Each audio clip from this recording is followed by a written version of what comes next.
धम्म बंधु बाबा साहब ने शिक्षा संस्थाएं खुलवाई कि हमारे समाज के लोग शिक्षित कैसे होंगे, शिक्षा बहुत जरूरी है समाज के लिए। तो बाबा साहब ने श्रोताओं 1950 में औरंगाबाद कॉलेज की स्थापना की, जहां पर विदेशी छात्र भी अध्ययन करने आते। पाली भाषा का अध्ययन, बाबा साहब के साहित्य का अध्ययन कराया जाता है। श्रोताओं इसके बाद बाबा साहब ने 1953 में सिद्धार्थ कॉलेज ऑफ कॉमर्स और अर्थशास्त्र इसकी स्थापना की थी। श्रोताओं यहाँ भी शिक्षा का काफी अच्छा प्रचार प्रसार है, अच्छी शिक्षा दी जाती है इन कॉलेजों में धम्म बंधु।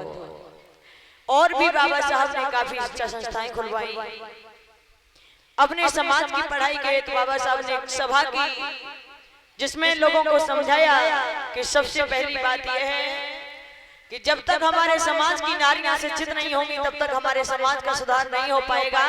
हमारे समाज की नारियों को शिक्षा अति आवश्यक है। तो धम्म बंधु उस सभा में बाबा साहब ने समझाया नारियों को, पुरुषों को, आप अपनी बहन बेटियों को पढ़ाइए, शिक्षा संस्थाएं मैंने खुलवाई हैं, और जब ये शिक्षित होंगी तो समाज का सुधार होगा, विकास होगा। और जब तक नारी शिक्षित नहीं है तब तक कुछ नहीं होने वाला। कहा सबसे आप लोग यही सभा थी श्रोताओं जो बोधाचार्य बताया करते हैं। बाबा साहब कहते थे चाहे खाना 2 वक्त का 1 वक्त खा लीजिए लेकिन बच्चों को जरूर पढ़ाइएगा। बाबा साहब ने इसी सभा में कहा था कि आप लोग चाहे खाना 2 वक्त का 1 वक्त खा लो लेकिन बच्चों को जरूर पढ़ा लो।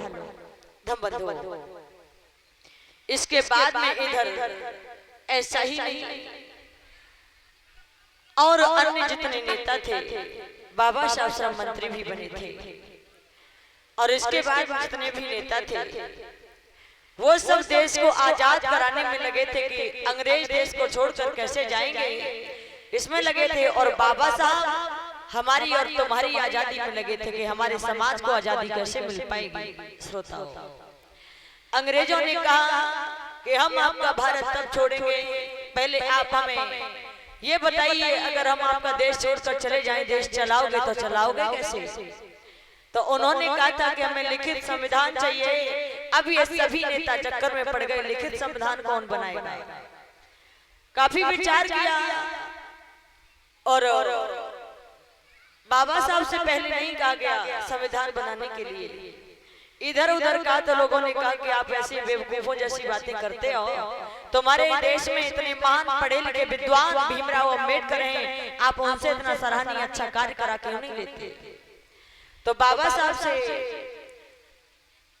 जब ये बाबा साहब को सूचना मिली कि संविधान बनाने के लिए, तो बाबा साहब ने पहले मना कर दिया क्योंकि उनका स्वास्थ्य ठीक नहीं था। काफी समय हो गया था समाज के प्रति संघर्ष करते करते, 4 बच्चे, पत्नी रमाबाई भी चली गई माताओं। तो इस तरह से बाबा साहब थोड़े परेशान रहते थे हमेशा।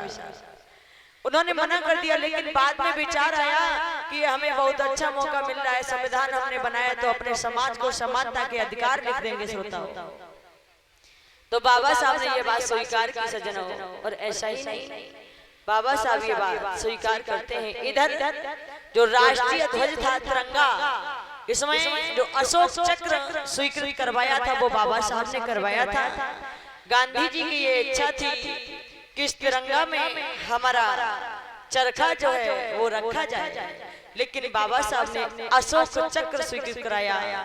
डॉक्टर अंबेडकर ने गांधी जी की बात को न मानते हुए, बाबा साहब की बात को सिरमौर करते हुए उस तिरंगा में, उस ध्वज में अशोक चक्र रखा सज्जनों। इसके बाद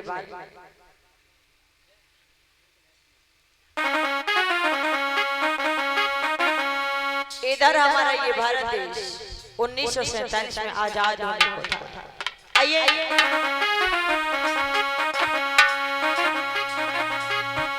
सन 1947 साहब को नियुक्त करो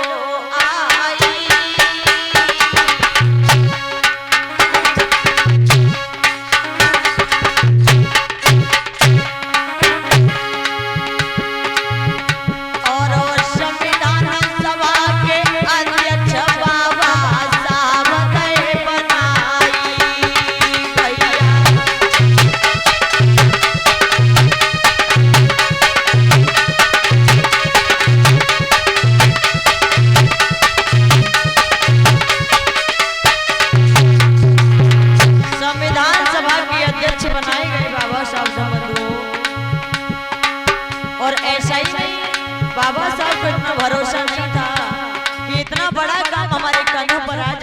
बड़ा कार्य संभालना पड़ेगा ना प्रेमियों।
भीमराव कितने मान थे, मान कितने, इनके अंदर कितनी मानता है।